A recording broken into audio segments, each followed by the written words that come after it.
pido a un hermano que me haga el favor acá. Un hermano, rapidito. ¿Alguno de ustedes, el que quiera venir acá? Venga, venga. Vea.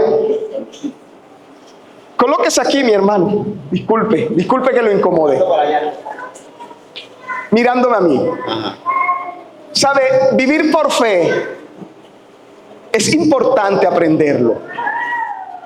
Porque una persona que tiene fe no ve. Porque eso es la fe. Tú no estás viendo. No andamos por vista. Entonces Dios me enseñó esto. Y vea, cierre sus ojos. Y mire, aquí tanto obstáculo que si yo lo pongo a caminar solo, se puede dar un buen golpe. Porque solo no tendrá la oportunidad para saber cuál es el camino por el cual debe andar. Porque el hombre con fe no ve. Pero cuando Dios te dice, te enseñaré a vivir por fe, lo primero que Dios hace es que toma tu mano, hermano. Y te dice, bueno, vivir por fe es, sigue mi voz, camina. Cierre sus ojos, usted no tiene derecho a ver. Y vea, si hay algo que cuesta es confiar en alguien. Y si hay algo que cuesta de la fe, es creer que no vamos a tropezar y a caer. Pero cuando estamos agarrados de la mano de Dios, no hay nada que nos haga tropezar y caer. Porque el Señor limpiará nuestros caminos. Mi hermano, suba. Venga, sin mirar. Allá hay un escalón, suba. Otro escalón, suba. Eso. Y vivir por fe es estar agarrados de la mano de Dios, depender absolutamente de Dios, y para donde Dios me lleve yo voy. Porque yo creo en un Dios que no se ve, pero que sé que está allí llevándome de su mano y creyendo y confiando de que Él me llevará a un lugar seguro. Gracias, hermano. Eso es la fe.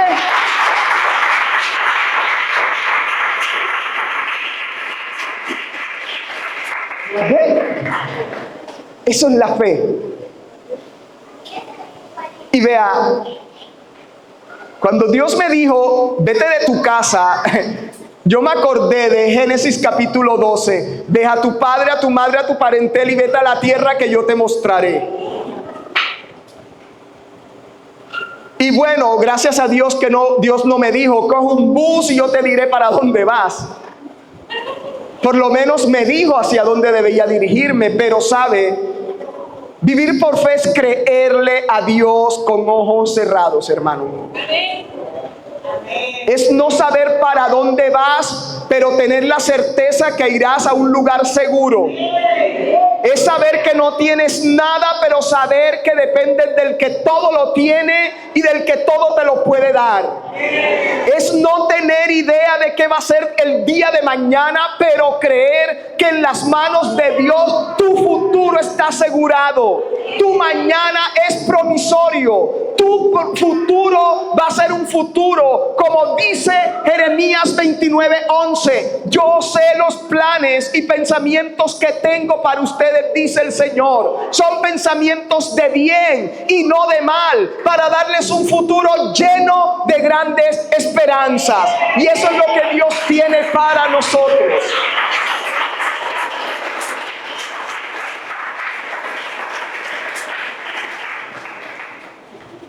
Vea, en su noche más oscura, cierre sus ojos y deje que Dios tome su mano. Y dígale, ya no voy a dejar de dormir por preocuparme. Ya no voy a dejar de comer, o si le pasa como a mí que como en exceso, por preocuparme. Ya no voy a vivir esa vida de estrés, de angustia y preocupación, porque ahora entendí algo. Tú tomas mi mano y me llevarás a un lugar seguro. Eso lo aprendió el apóstol Pablo. Y no lo aprendió comiendo crispetas y gaseosas viéndose una película en su casa. Lo aprendió viviendo la vida. Y lo aprendió viviendo situaciones duras y difíciles. Ahora, hermanos, cerremos esa página y vayamos a otro tema importante en esta mañana. Gálatas 6:1. Ahora, cuando hablamos de madurez espiritual, estamos hablando de que las personas son espirituales y no puede haber una persona espiritual sin que su carácter haya sido formado y probado. Entonces, vamos a ver algo muy importante que no puede ocurrir en esta iglesia. Gálatas 6:1 habla lo siguiente: hermano, si alguno fuere sorprendido en alguna falta, dígale al que tiene a su lado, tú que eres espiritual.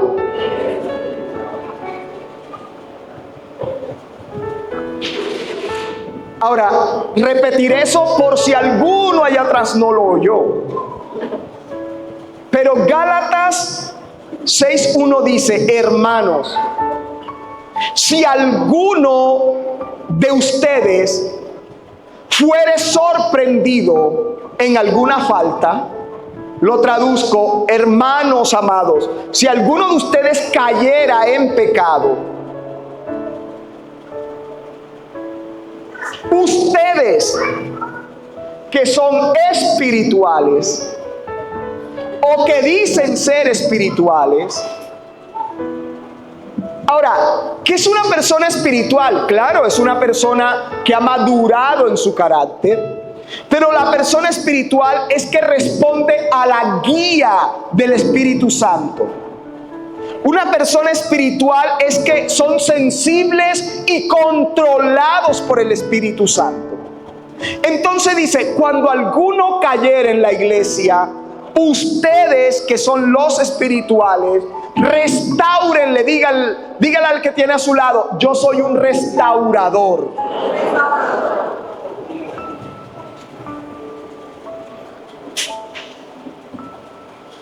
Vean, ¿me oyó? Ustedes que son espirituales, restaurarle con espíritu de mansedumbre. Ahora, considerándote a ti mismo, no sea que tú también seas tentado. Bueno, hermano, a mí me tocó vivir esto a las malas. Cuando yo conocí a Jesús era un muchacho sano de la casa. Si me había tomado unos tragos era mucho.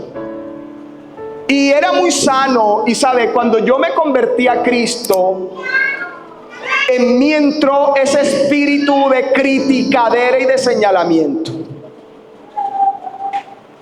Y me convertí en una persona que no aceptaba que un creyente llamado creyente cayera en pecado. Y decía, ¿cómo es posible? Si fulano de tal conoce la palabra y predica, ¿y cómo es posible que cayó tan bajo y cayó de esa manera e hizo esto y falló? Hermano, conocía a Jesús, pero no había madurado en la fe. Y vea, yo no quiero contarle por cuántas cosas tuve que pasar y cuántas metidas de pata tuve que tener en la vida y cuántas situaciones donde me sentí avergonzado con Dios por mi comportamiento, por mi conducta, y cuántas veces le fallé a Dios en pecados que un creyente no debería cometer. Pero ¿sabe qué entendí yo de todo eso? Que cuando tú no has sido perdonado, es muy difícil que tú extiendas una palabra de perdón a otro. Y entendí que cuando tú no caes, no entiendes lo que siente la persona que cae. Cuando tú no has pecado, tú no tienes idea del dolor que lleva al arrepentimiento, de la vergüenza que se siente ante Dios, de la vergüenza que se siente ante la gente. Tú no lo sabes y por eso juzgas. Y el Señor dijo: ustedes que son espirituales, no terminen de destruir la vida de aquel que peca en la iglesia. Ustedes que son espirituales, no lo pisoteen hasta hundirlo más. ¿Y sabe lo que pasa hoy en día en la iglesia, hermano? Las personas que pecan dentro de la iglesia tienen que irse de la iglesia,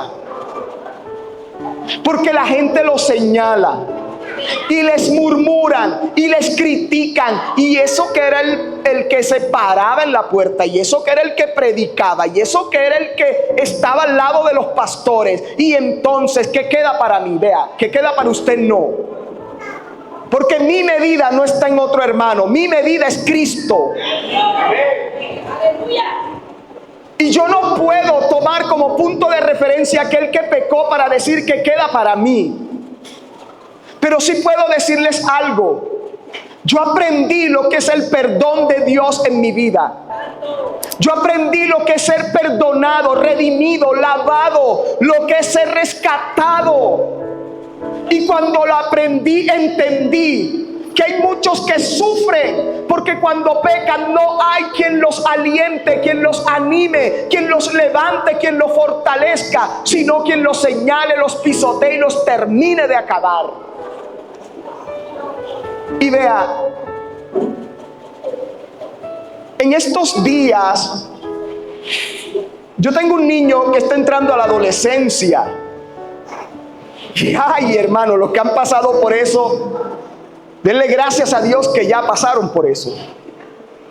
Pero vea, yo apenas estoy entrando en el proceso. Ay, mi hijo me las vuela, de verdad que me las vuela. Y sabe, un día tenía ira por el comportamiento de mi hijo. Y yo estaba irado y estaba hablando y diciendo y yo decía, tengo ganas de cogerlo, de retorcerlo y de volverlo a enderezar. ¿Sabe una cosa? Dios me dijo, espérate un momento. ¿Quién ha tenido más paciencia, tú o yo? Vea, a mí lo que tenía arriba se me bajó. Y le dije, Señor, tú, porque si alguien ha sido terco, si alguien ha sido cabeza dura, si alguien ha sido, Señor, de todo en esta vida he sido yo. Y Dios me dijo, ese amor que yo te mostré es el mismo amor que tú tienes que mostrarle a tu hijo en estos momentos. Y Dios me dijo, tienes que aprender a ser paciente y amar a tu hijo no por lo que él hace, sino por lo que él es. Él es tu hijo y tienes que amarlo, no importa lo que haga sobre esta tierra. Así como yo te he amado, sin importar tus pecados, tus errores, tus equivocaciones, yo te he amado. Y sabe, cuando Dios me dio esa palabra, hermano, que me cogió, como uno dice por acá, con una varita de mariangola, y me dio 3 varitazos, yo refrené enseguida y dije, ¿sabes qué, Dios? Cambiaré mi actitud sobre mi hijo. Porque si alguien me trató con amor cuando yo estaba mal espiritualmente, fue Él. Si alguien me acogió en sus brazos y me abrazaba en medio de mi dolor, fue Él. Y si alguien tuvo compasión y misericordia de mí, no fue nadie en la tierra, fue Él. Y si Dios me enseñó eso con mi hijo, Dios te lo enseña a ti con tus hermanos.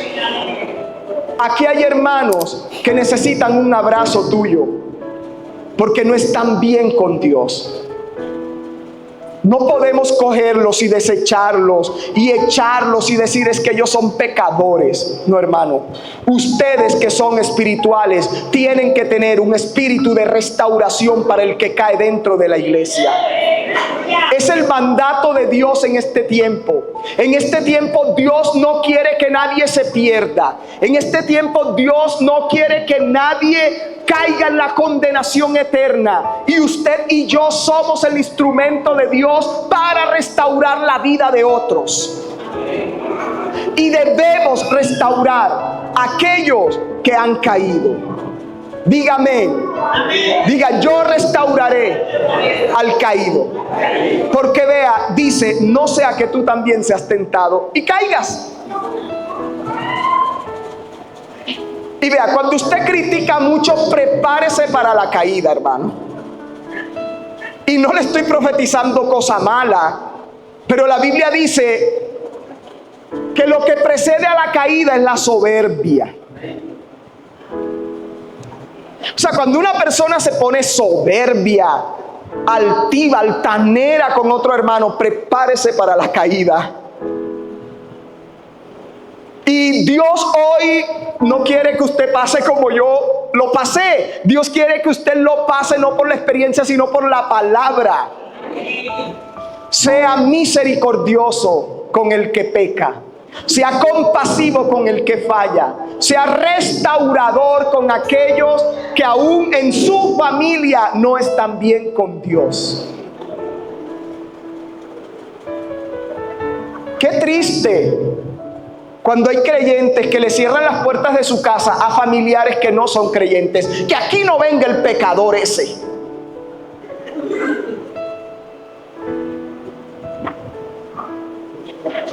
No, hermano, eso no es así. Usted está muy equivocado. Señor, tráeme a esta casa a la persona que yo tengo que restaurar. Tráeme esta casa al más perdido que yo pueda rescatar para tu reino. Trae esta casa aquel que todos desechan para yo acogerlo en mi seno, en mi regazo y restaurarlo en tu nombre. Esa es la misión del creyente. Ahora, el versículo 2 dice, sobrellevad los unos las cargas de los otros. Ahora, dígale que tiene a su lado, yo te voy a ayudar a llevar tu carga. Vea, no, pero eso no pasa en este siglo. Mire, lo que la palabra está diciendo es, ayúdense, soporten a los más débiles, que aún no viven la vida con excelencia.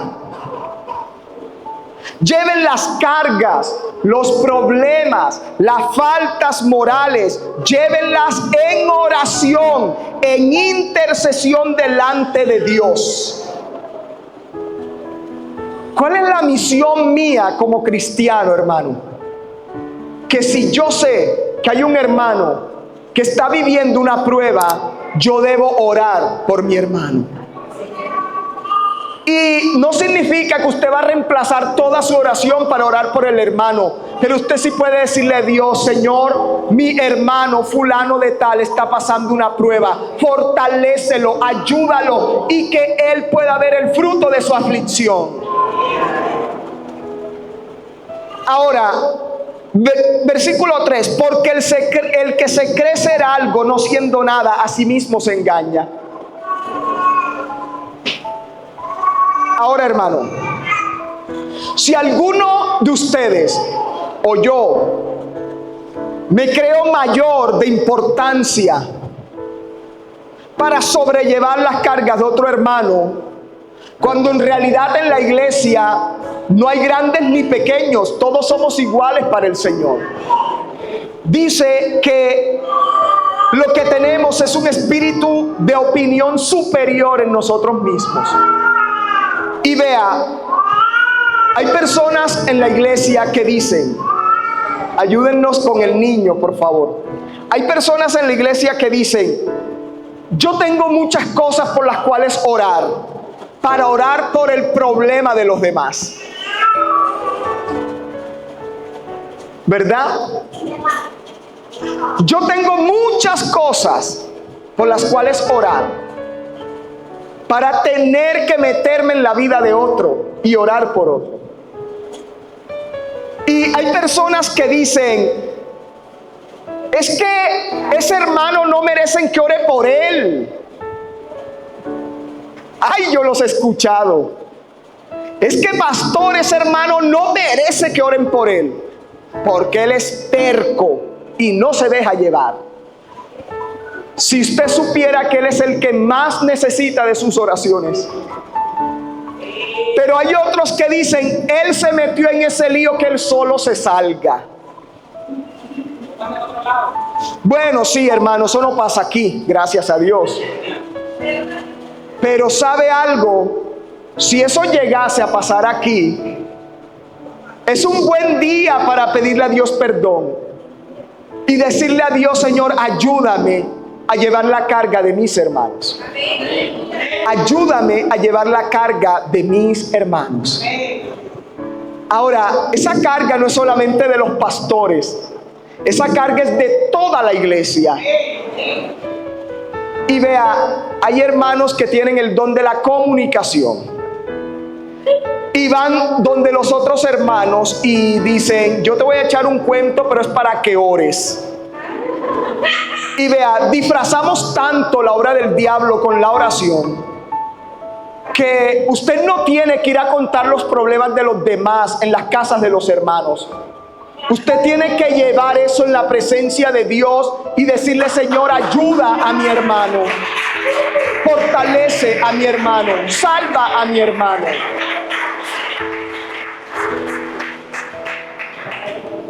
No es correcto que usted disfrace el chisme con la oración. Pastora, me invita otro día, por favor. Vea, a veces a las personas no les gusta la palabra dura. Y yo le dije al Señor el otro día, porque mire, en todas partes donde he predicado, el Señor me da unos mensajes que son más de reprensión que de exhortación. Y le he dicho, pero ¿por qué tienes que llevarme a las iglesias a llevar esos mensajes que siento que son como duros? Pero el Señor me ha dicho una y otra vez, dirás lo que yo te digo que digas, porque el tiempo se acerca y mi iglesia tiene que prepararse. Y hermanos, yo he venido aquí no con otra misión más que decirle a usted que este mensaje es para que usted se prepare, porque Cristo viene pronto por su iglesia. Y aunque les parezca duro el mensaje, la palabra de Dios tiene algo especial y dice que es el bálsamo del Espíritu Santo. Por más duro que sea, eso penetrará en su alma, pero aunque sea duro, generará en su vida cambios. Y hay dos tipos de dolor en la vida. El dolor del sufrimiento por seguir viviendo como vivimos, o el dolor del cambio. Pero sí le digo algo, el dolor del cambio es menos doloroso que el vivir siendo los mismos el resto de nuestra vida. Y vea, versículo 4. Así que cada uno someta a prueba su propia obra, y entonces tendrá motivo de que gloriarse solo respecto de sí mismo y no en otros. Ahora, hermanos, escúcheme atentamente lo que voy a decir. Voy a leer lo que escribí en mis notas. Que cada uno de nosotros debemos examinar detenidamente el progreso, el avance que hemos alcanzado. Ahora, en mis 24 años de convertido, ¿he avanzado? ¿He progresado? ¿Soy diferente a como inicié? ¿Han ocurrido cambios en mi vida? ¿He sido transformado en las diferentes áreas en mi vida? Vea, usted tiene que sentarse y analizar eso. Y entender algo. Que cuando nosotros analizamos y probamos nuestro propio comportamiento, acciones, conducta y nuestra propia labor, estamos permitiendo ser guiados por el Espíritu Santo. Usted no puede decir que es una persona espiritual si no es el Espíritu Santo quien lo guía. Usted no puede decir que es espiritual si no es el Espíritu Santo quien lo guía. Porque hay dos guianzas en la vida del ser humano: tú mismo y el Espíritu Santo. Y a veces nosotros nos dejamos guiar por nuestra propia opinión y nos hacemos gobernar por nosotros mismos. Ay, Dios dice que debo congregarme, pero yo creo que en la casa puedo prender la radio y la televisión y ver un buen mensaje. Yo no necesito congregarme. ¿Quién cree que está gobernando esa vida? Usted mismo. Y hay personas que siguen la guianza de sí mismo y no la del Espíritu. Y créame que si no somos guiados por el Espíritu Santo, vamos a fracasar en esta vida. Porque solo la guianza del Espíritu nos llevará al propósito y a la voluntad de Dios en cada uno de nosotros. No hay otra forma, hermanos. Entonces, la palabra dice que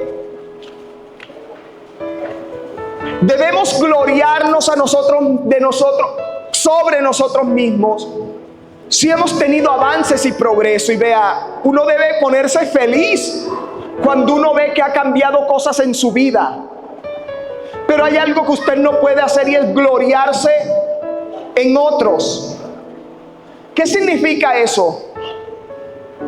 No hacer lo que hizo el fariseo.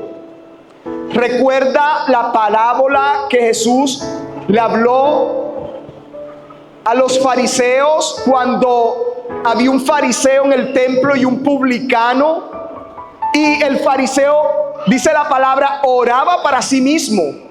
No oraba con Dios, oraba con él mismo y decía: gracias, Dios, porque no soy como ese publicano pecador. Gracias, Señor, porque yo ayuno 2 veces a la semana, porque yo soy recto, correcto, porque yo soy espiritual. Gracias, Señor, porque no soy como fulana que pasa cayendo, que pasa diciendo, que pasa haciendo. Hermano, Jesús terminó la historia diciendo que el pecador publicano lo único que decía era: sé propicio de mí, Señor, que soy pecador. Ten misericordia de mí, que soy pecador. Y Jesús concluye diciendo: solo el publicano salió de ese lugar justificado delante de Dios. Porque cuando usted compara sus logros con las debilidades de otro, está asumiendo la posición de un fariseo. Y vea, si hay algo que me gusta enseñar a los pastores y líderes de las iglesias es: pueden haber personas con mayor unción que nosotros, y las hay. Personas con una mejor palabra que la que nosotros predicamos, y los hay. Personas que tienen un mayor mover del Espíritu Santo que nosotros, y los hay. Pero de algo estoy seguro: Si usted está donde está es porque Dios lo puso y le dio lo suyo. Y con lo que Dios le dio, trabaje y haga la obra de Dios en esta tierra. No tenemos que compararnos, hermanos.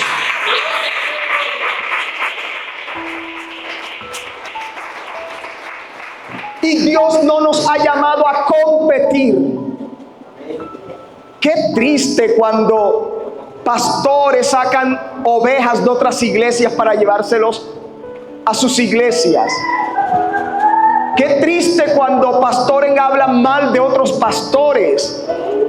A eso no nos llamó el Señor. El Señor nos llamó a edificar su reino, a construir la obra de Dios en esta tierra. No pisoteando a otro, sino mostrando a Cristo como el fundamento de la verdad. Entonces, hermanos, quiero terminar aquí. Versículo 6. El que es enseñado en la palabra, haga partícipe de toda cosa buena al que lo instruye. Vea, el que aprende la palabra de Dios debe compartir todas las cosas buenas con su maestro, contribuyendo a su sustento espiritual y material. Ahora, hermanos, si Dios los trae a este lugar para ser alimentados, la palabra es muy clara cuando dice que usted, creyente que va a una iglesia y es alimentado y ministrado por la palabra de Dios en su iglesia, usted debe literalmente hacer partícipe de toda cosa buena al que le enseña. Ahora, esto significa dos cosas. La iglesia debe ser la que levanta la mano de sus pastores y líderes en oración. La iglesia debe convertirse en el defensor de sus pastores en la calle. Ve, hermano, si alguien está hablando mal de sus pastores en el barrio, usted no se para así y diga, ¿verdad es? ¿Verdad es que ellos son así? Ve, yo no me había dado cuenta. ¿Verdad es que son así? Hermanos, usted no ha entendido la escritura. Cuando alguien se para en la esquina a hablar de sus pastores, un momento y respete. Ellos son siervos de Dios. Un momento, aquí no acepto que nadie venga a hablar de mis pastores ni de ningún pastor que predica a Cristo en esta tierra. Porque si hay algo que usted debe aprender es a respetar la autoridad de Dios en esta tierra. Y la autoridad espiritual suya son sus pastores. Y ustedes deben ser los escuderos de sus pastores en la calle. Pero también, hermano, usted debe ser la fuente de Dios para bendecir económicamente a sus pastores. Amén o ayayay. Vea.